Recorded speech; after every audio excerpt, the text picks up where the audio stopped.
Hello दोस्तों, स्वागत है आपका हिंदी साहित्य विद शबनम में। हम देखने जा रहे हैं भक्ति काल के प्रश्नों को। तो चलिए शुरू करते हैं।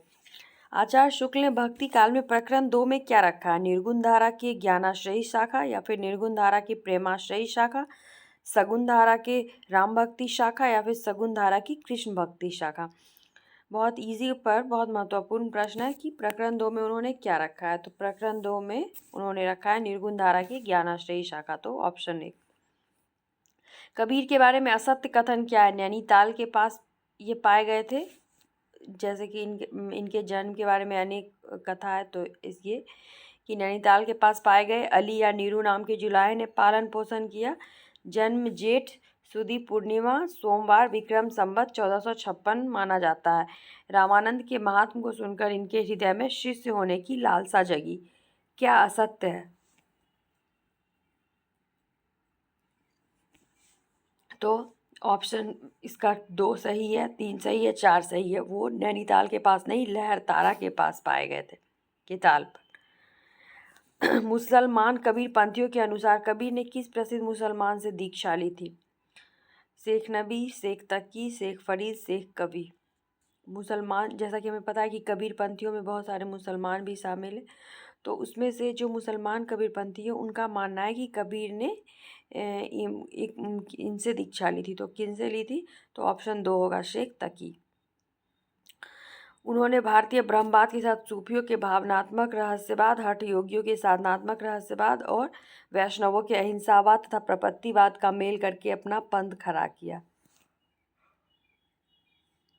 उपर्युक्त कथन किनके संदर्भ में है? गुरु नानक, रैदास, कबीर या फिर दादू।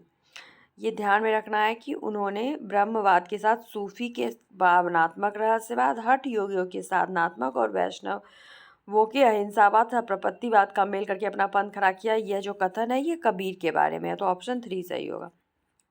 पंडित मिथ्या करो विचारा, नावा सृष्टि न सृजनहारा, ज्योति स्वरूप काल नहीं उहुआ, वचन न अहि शरीरा, थूल अथूल पवन नहीं पावक, रवि शशि धरनी न नीरा। किस बात की झलक मिलती है? सर्ववाद की, निरुपाधि निर्गुण ब्रह्म सत्ता का संकेत, सोपाधि ईश्वर की, या इनमें से कोई नहीं। इन पंक्तियों से, कबीर की पंक्ति से किस बात की झलक मिलती है? पंडित मिथ्या करहु विचारा, नाम व सृष्टि न सृजनहारा। तो इससे हमें निरुपाधि निर्गुण ब्रह्म सत्ता का संकेत मिलता है। ऑप्शन 2 सही होगा। 2। आपहि देवा आपहु पाति, आपहु कुल आपहु है जाति। पंक्ति का क्या अर्थ है? सर्ववाद की, निरुपाधि निर्गुण ब्रह्म सत्ता का संकेत, या फिर सोपाधि ईश्वर की का संकेत। इनमें से कोई नहीं। कबीर की पंक्ति से किस बात का संकेत मिलता है?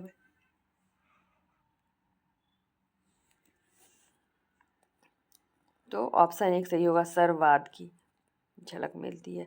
माया जीव ब्रह्म तत्वमसि, 8 मैथुन त्रिकुटी 6 रिपु इत्यादि शब्दों का परिचय कैसे हुआ था उन्हें, कबीर को? तो स्व अध्ययन से, सत्संग से, गुरु रामानंद से, या फिर देशाटन से। तो इन सभी शब्दों का परिचय कबीर को सत्संग से हुआ। तो ऑप्शन 2 सही होगा। कबीर ने वैष्णव संप्रदाय से क्या ग्रहण किया? प्रेमत्व, अहिंसा, ज्ञान मार्ग, साधना।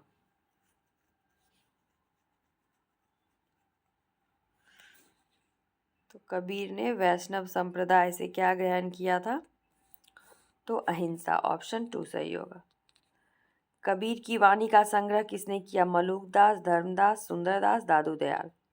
कबीर की वाणी जो है उसका संग्रह हमें पता है कि उनके शिष्य ने किया था, जिनका नाम धर्मदास है। तो ऑप्शन 2 सही होगा। कबीर का मृत्यु काल क्या है?